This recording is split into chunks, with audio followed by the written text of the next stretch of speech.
तेरा वचन मेरे पाँवों के लिए दीपक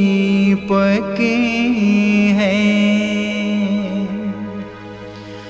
और मेरे मार्ग का उजियाला है। तेरा वचन मेरे पाँवों के लिए दीपक है। पहला पाठ नबी ईसायाह का ग्रंथ अध्याय 11 पद संख्या 1 से 10 तक। यिशै के धड़ से एक टहनी निकलेगी, उसकी जड़ से एक अंकुर फूटेगा। प्रभु का आत्मा उस पर छाया रहेगा, प्रज्ञा तथा बुद्धि का आत्मा, सुमति तथा धैर्य का आत्मा, ज्ञान तथा ईश्वर भक्ति का आत्मा। वह प्रभु पर श्रद्धा रखेगा। वह ना तो जैसे तैसे न्याय करेगा और ना सुनी सुनाई के अनुसार निर्णय देगा। वह न्यायपूर्वक दीन दुखियों के मामलों पर विचार करेगा और निष्पक्ष होकर देश के दरिद्रों को न्याय दिलाएगा। वह अपने शब्दों के डंडे से अत्याचारियों को मारेगा और अपने निर्णयों से कुकर्मियों का विनाश करेगा। वह न्याय को वस्त्र की तरह पहन लेगा और सच्चाई को करमबंद की तरह धारण करेगा।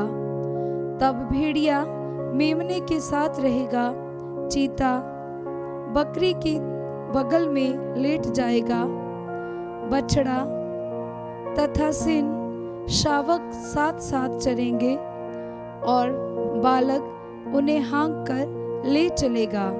गाय और रीछ में मेल मिलाप होगा और उनके बच्चे साथ साथ रहेंगे।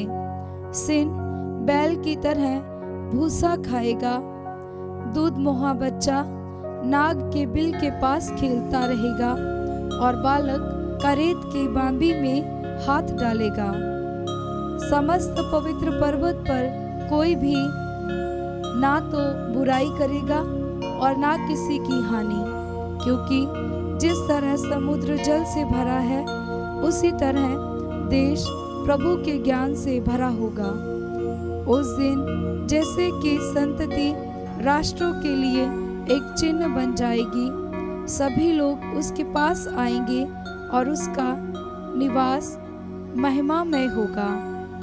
ये प्रभु की वाणी है। ईश्वर को धन्यवाद। भजन अनुवाक्य। उनके राज्यकाल में न्याय फलेगा फूलेगा और अपार शांति सदा सर्वदा छाई रहेगी। उनके राज्यकाल में न्याय फलेगा फूलेगा और अपार शांति सदा सर्वदा छाई रहेगी। हे ईश्वर, राजा को अपना न्याय अधिकार, राजपुत्र को अपनी न्याय प्रियता प्रदान कर, जिससे वह तेरी प्रजा का न्यायपूर्वक शासन करे और पददलितों की रक्षा करे। अनुवाक्य। उनके राज्यकाल में न्याय फलेगा फूलेगा और अपार शांति सदा सर्वदा छाई रहेगी। उनके राज्यकाल में न्याय फलेगा फूलेगा और अपार शांति सदा सर्वदा छाई रहेगी। उनका राज्य एक समुद्र से दूसरे समुद्र तक, पृथ्वी के सीमांतों तक फैल जाएगा। अनुवाक्य। उनके राज्यकाल में न्याय फलेगा फूलेगा और अपार शांति सदा सर्वदा छाई रहेगी। वह दुहाई देने वाले दरिद्रों और पददलितों की रक्षा करेंगे। वह निसहाय और दरिद्र पर तरस खाकर पददलितों के प्राण बचाएंगे। अनुवाक्य। उनके राज्यकाल में न्याय फलेगा फूलेगा और अपार शांति सदा सर्वदा छाई रहेगी। उनका नाम सदा सर्वदा धन्य हो और सूर्य की तरह बना रहे। वह पृथ्वी के सब निवासियों का कल्याण करेंगे और समस्त राष्ट्र उन्हें धन्य कहेंगे। अनुवाक्य। उनके राज्यकाल में न्याय फलेगा फूलेगा और अपार शांति सदा सर्वदा शायी रहेगी। जय घोष हालेलुया। अनुवाक्य। हालेलुया। देखो, हमारा प्रभु सामर्थ्य के साथ आएगा और अपने सेवकों की आंखों को ज्योति प्रदान करेगा। अनुवाक्य। हालेलुया। पवित्र सुसमाचार संत लूकस के अनुसार अध्याय 10 पद संख्या 21 से 24। यीशु ने पवित्र आत्मा से परिपूर्ण होकर आनंद के आवेश में कहा, हे पिता, हे स्वर्ग और पृथ्वी के प्रभु, मैं तेरी स्तुति करता हूँ क्योंकि तूने इन सब बातों को ज्ञानियों और समझदारों से छिपाकर निरे बच्चों के लिए प्रकट किया है। हाँ पिता, यही तुझे अच्छा लगा। मेरे पिता ने मुझे सब कुछ सौंपा है। पिता को छोड़कर यह कोई भी नहीं जानता कि पुत्र कौन है, और पुत्र को छोड़कर यह कोई नहीं जानता कि पिता कौन है। केवल वही जानता है जिसके लिए पुत्र उसे प्रकट करने की कृपा करी।